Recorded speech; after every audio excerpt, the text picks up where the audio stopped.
हर साल नए camera, drones, gimbals market में आ रहे हैं। आज आप एक खरीदोगे, कल उसका अपग्रेड वर्जन अवेलेबल होगा। मुझे पूरे 2 साल लगे ये फिगर आउट करने में कि इन इक्विपमेंट्स को मुझे मेरे वर्कफ्लो के हिसाब से कैसे यूज़ करना है। सो हर साल की तरह I want to share what I carry in my travel camera bag. ज़रूरी नहीं है कि आप भी ये सब यूज़ करें, because it all depends upon your workflow.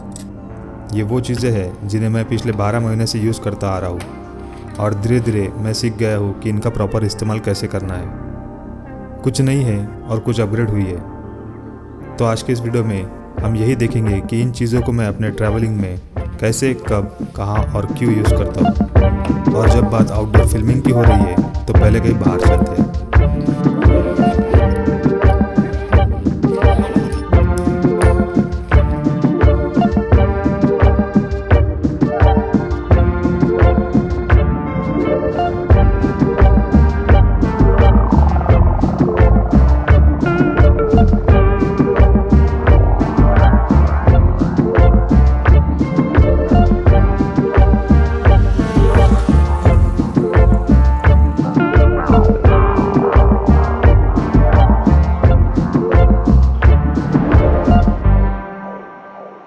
So let's start with the first thing, that is my camera bag.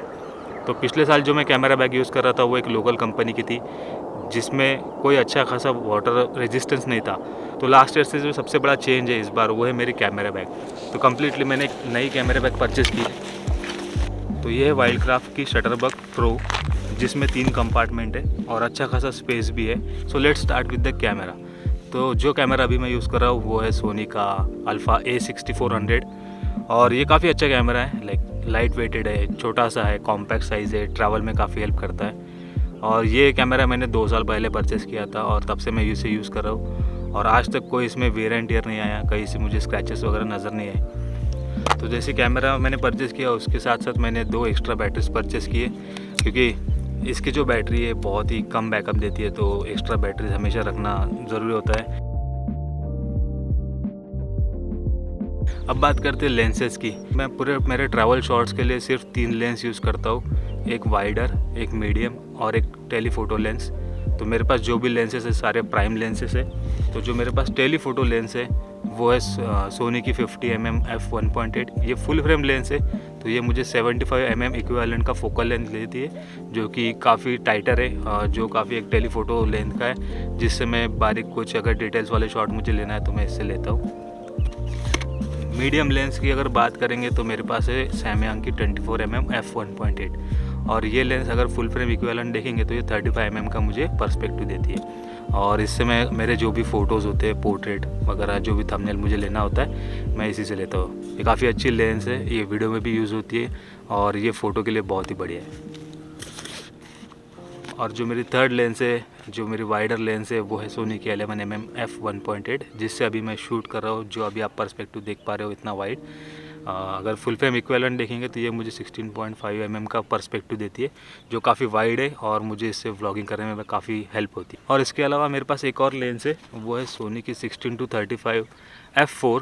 ये जूम लेंस है और ये फुल फ्रेम लेंस है और इसका जो एपर्चर है वो f4 है। तो इसे मैं ज़्यादा यूज़ नहीं करता, क्योंकि इसे जब मैं APS-C बॉडी पे यानी जो मेरी क्रॉप सेंसर बॉडी पे यूज़ करता हूँ तो ये मुझे f6 के अभाव ही एपर्चर देती है, f6 से ऊपर नहीं जाती।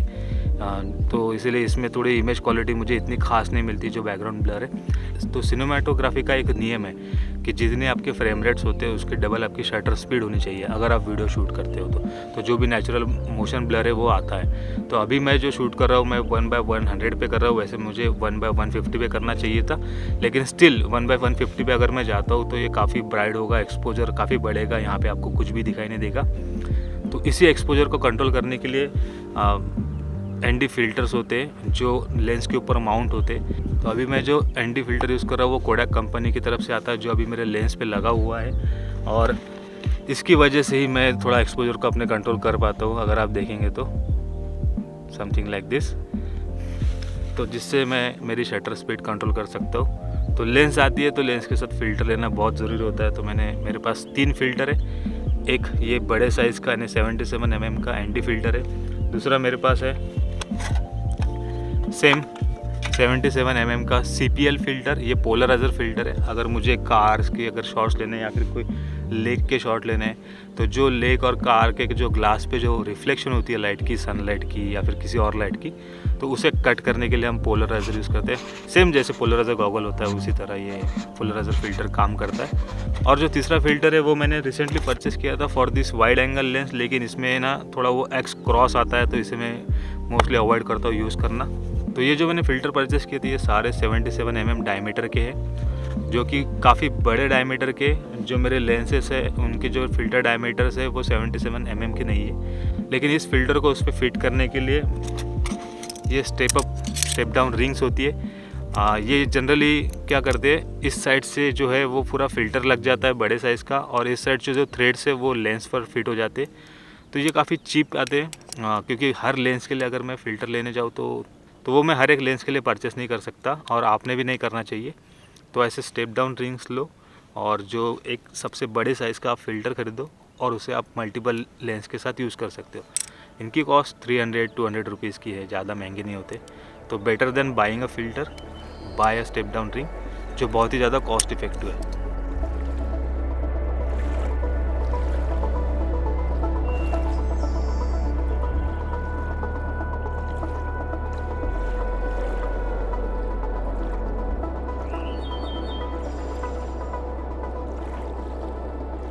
अब जो मेरे वीडियोज़ होते हैं उन सभी वीडियोज़ में आपने अगर देखा तो मैं मोस्टली ट्रैवल वीडियोज़ बनाता हूँ, तो जिसमें location is always a hero. तो लोकेशन कुछ भी हो सकती है, लाइक अ माउंटेन, लाइक अ फोर्ट, लाइक अ लैंडस्केप, कोई वाटरफॉल हो सकता है। तो उन लोकेशंस को एक अलग एंगल से दिखाने के लिए, लाइक एरियल व्यूज़ की वो लोकेशन कहाँ है, कितनी बड़ी है, किस जगह पर है, उसके लिए ना camera is not enough. Camera से मैं लो लेवल, ग्राउंड लेवल से वीडियोज़ ले सकता हूँ, लेकिन कुछ एरियल शॉट्स लेने के लिए हमेशा ट्रैवल किट में एक ड्रोन होना बहुत ज़रूरी है। अब ज़रूरी इसलिए है क्योंकि ये मुझे लगता है कि ज़रूरी है, मेरे लिए ज़रूरी है, ऐसा नहीं कि ये सभी के लिए ज़रूरी है। तो इन्हीं सब एरियल शॉट्स के लिए, ये ट्रैवल शॉट्स के लिए जो मैं ड्रोन यूज़ करता हूँ वो है मेरा ये छोटा सा क्यूट सा DJI Mini 2। ये बहुत ही छोटा है, अगर इसको आप देखेंगे तो ये मेरे पूरा हाथ के इतना नहीं, पूरे पाम के इतना भी नहीं आ रहा है। तो इसका जो वेट है वो बिल्कुल 250 ग्राम के नीचे है, जिसकी वजह से इसे उड़ाने के लिए कोई लाइसेंस मुझे लेना नहीं पड़ा। और इसका जो फ़्लाइट टाइम है, जो बैटरी का बैकअप है वो भी अच्छा है, 30 मिनट्स तक की ये चल जाता है। और ये 4K वीडियो शूट करता है। साइज़ छोटा होने के कारण, वेट कम होने के कारण इसे ट्रैवल करना भी बहुत ईजी है। इसके साथ ही इसका एक कंट्रोलर आता है, ये इसका DJI का कंट्रोलर है, और इस पर फ़ोन माउंट होता है और जॉयस्टिक्स होती है जिससे आप इस ड्रोन को उड़ा सकते हो। वैसे तो लाइसेंस नहीं लगता, इसका मतलब ये नहीं कि आप कहीं पे भी उड़ाओ। कई जगह रेस्ट्रिक्शन है, जैसे रेड जोन होते हैं जो हमारे इंडियन गवर्नमेंट ने फ़िक्स किए, वहाँ पे बिल्कुल कोई भी ड्रोन उड़ा नहीं सकते। हाँ, लेकिन जितना भी ग्रीन जोन है वहाँ पे उड़ाने के लिए इसे कोई परमिशन की ज़रूरत नहीं है, क्योंकि इसे टॉय ड्रोन भी कंसिडर किया जाता है। लेकिन इसकी फुटेज और इमेज क्वालिटी बहुत ही बढ़िया है। तो जैसे ड्रोन होता है तो ड्रोन के लिए भी एक्स्ट्रा बैटरी ज़रूरी है। तो ये मैंने फ्लाईमोर कम्बो ख़रीदा था, तो जिसमें मुझे ये बैटरी केस और ये चार्जर है, 2 in 1 है, तो ये मिला था, जिसके साथ 3 बैटरीज आती है। यानी एक बैटरी ड्रोन में आती है, 2 एक्स्ट्रा इसके साथ आती है। तो ये 3 बैटरी का एक पूरा कॉम्बो है। अगर मुझे इन ट्रैवल अगर चार्ज करना है तो ये USB-C और पावर बैंक से भी चार्ज हो जाती है बैटरी, जैसे अभी चार्जिंग शुरू हुई थी बैग में। और जैसे ड्रोन है, अगर ड्रोन में भी लेंस होती है तो उसके लिए भी एंटी फिल्टर्स लगते। तो ये मैंने कुछ सनी लाइफ के कुछ छोटा सा एक पाउच खरीदा था ये ड्रोन फिल्टर से। अगर आप इसको देखेंगे तो ये ड्रोन पे लग जाता है, ड्रोन के सामने लेंस पे।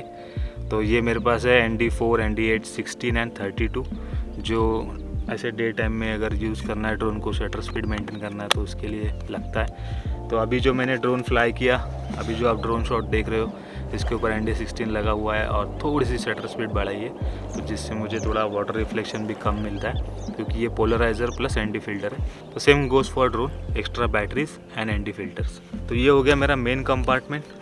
Now let's see what's in the bottom compartment, और उसके बाद हम देखेंगे एक्सेसरीज।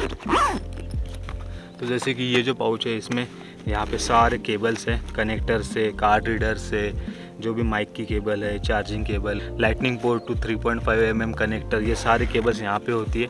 और ये एक एयर ब्लोअर है जो भी लेंस क्लीन करनी पड़ती है उसके लिए, ये यहाँ पे रहता है। यूजुअली ये मेरे क्लीनिंग किट का हिस्सा है। तो अगर नीचे आप देखोगे तो एक ट्राइपॉड जैसा है, छोटा मिनी ट्राइपॉड जिसके ऊपर एक बॉल हेड लगा है। तो ये काफ़ी स्टर्डी है। ये एक्चुअली मेरे गिम्बल के लेग्स है।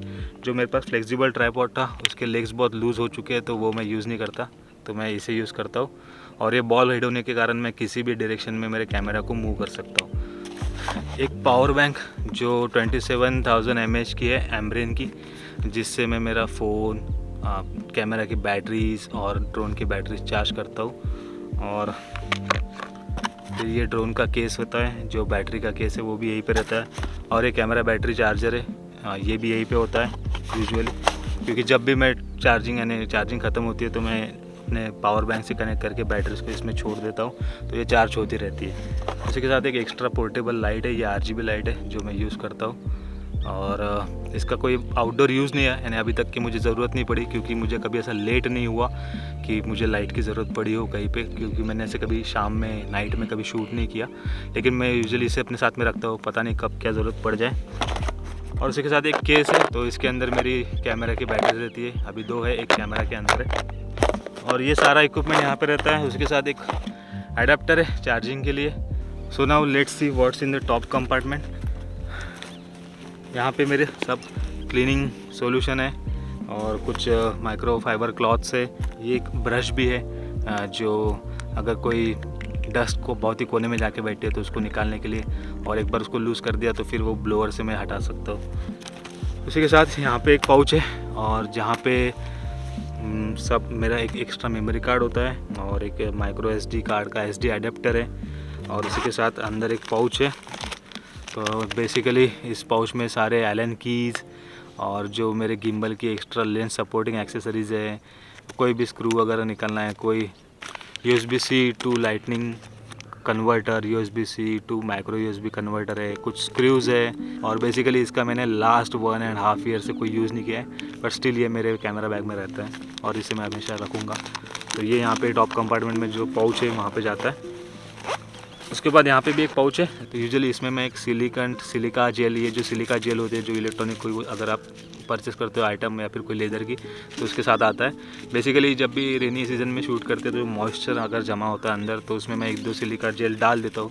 जो भी मॉइस्चर अंदर बैग के अंदर रहता है उसे ये सोक कर लेता है और अंदर से अपने बैग को मॉइस्चर फ्री रखता है, तो जिससे जो इक्विपमेंट ख़राब होने का डर रहता है वो कम हो जाता है। और उसके अलावा 2-3 कॉइन होते, जो भी मेरी गिम्बल की प्लेट्स हैं उनको टाइट करने के लिए, अगर कभी लूज़ हो जाती है तो उसके लिए मैं यूज़ करता हूँ। तो चीज़ें जैसे कि आज मैं मेरे साथ थोड़ा खाने की चीज़ें कैरी कर रहा हूँ, कुछ प्रोटीन बार, एनर्जी बार, ये पीनट चिक्की है, तो ये हमेशा मैं अभी रखता हूँ मेरे बैग में। ये होममेड है, ये जो एनर्जी बार, प्रोटीन बार जो मैंने बनाया है, ये मैंने घर पे खुद बनाया है, क्योंकि लॉन्ग डे शूटिंग होता है तो ये चाहिए, और काफ़ी टेस्टी बनाया है। इसकी रेसिपी अगर चाहिए तो कभी शेयर करूँगा, ठीक है। ये हो गया सब। तो जाने से पहले एक आखिरी बात मुझे बोलना है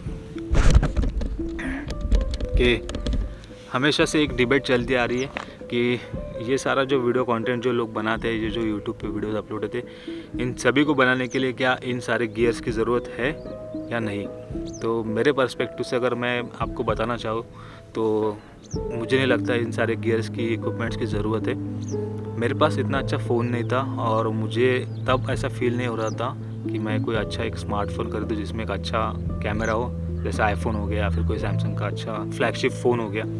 तो इसलिए मुझे ऐसा लगा कि क्यों ना एक कैमरा खरीद लिया जाए, क्योंकि मुझे फ़ोटोग्राफी में भी ज़्यादा इंटरेस्ट था, इसलिए मैंने ख़रीदा। जैसे मैंने कैमरा ख़रीदा उसके साथ साथ बहुत खर्चा होता है, लाइक आपको लेंसेज लेनी पड़ती है, लेंसेज बहुत महंगी होती है, 40-40, 50-50 हज़ार की एक लेंस होती है। जो मैंने सोचा था कि कैमरा लेके मैं कंटेंट क्रिएट करूँगा वो इतना इजी नहीं है, बहुत सारे इक्विपमेंट मुझे ख़रीदने पड़े। तो अगर आप सोच रहे हो कि कैमरा ले ले और कंटेंट क्रिएट करना शुरू कर दे, तो मैं कहूँगा कि नहीं, आपके पास अगर स्मार्टफोन है अच्छा जिसका कैमरा है तो आप उससे शुरू करो। एक वीडियो बनाने के लिए जितना अच्छा वीडियो होना चाहिए या स्टोरी होनी चाहिए, उतना ही अच्छा उसका ऑडियो क्वालिटी होना चाहिए। तो मोबाइल से अगर आप शूट करना चाहते हो तो मोबाइल का जो माइक्रोफोन होता है वो इतनी अच्छी वॉइस क्वालिटी नहीं देता है, बट वो सराउंड साउंड भी बहुत ज़्यादा कैप्चर करता है, तो जिसके लिए आपको एक अच्छा माइक लगेगा। तो मैंने भी मेरे कैमरा के लिए, यानी जो वीडियोस हैं इन सभी के लिए एक माइक ख़रीदा है, जो है बोया का BY MM1 समथिंग, उसको शॉटगन माइक्रोफोन भी बोलते हैं। और इसमें कोई बैटरी पावर नहीं है, तो जो भी पावर इससे मिलती है वो सारी कैमरा से मिलती है। कैमरा से इसका सेटिंग है, जो वॉइस गेन है वो सब मैंने कैमरा से सेट किया है। पिछले 2 साल से ये माइक मेरे साथ में है और इससे काफ़ी अच्छी व्लॉगिंग हो चुकी है मेरी अभी तक। सो दैट्स इट, यही था आज की वीडियो में। Thank you for watching till the end. If you are there please hit the like button, और अगर आप नए हो तो सब्सक्राइब करो। और मैं मिलता हूँ आपको अगली वीडियो में। Till then take care, bye bye.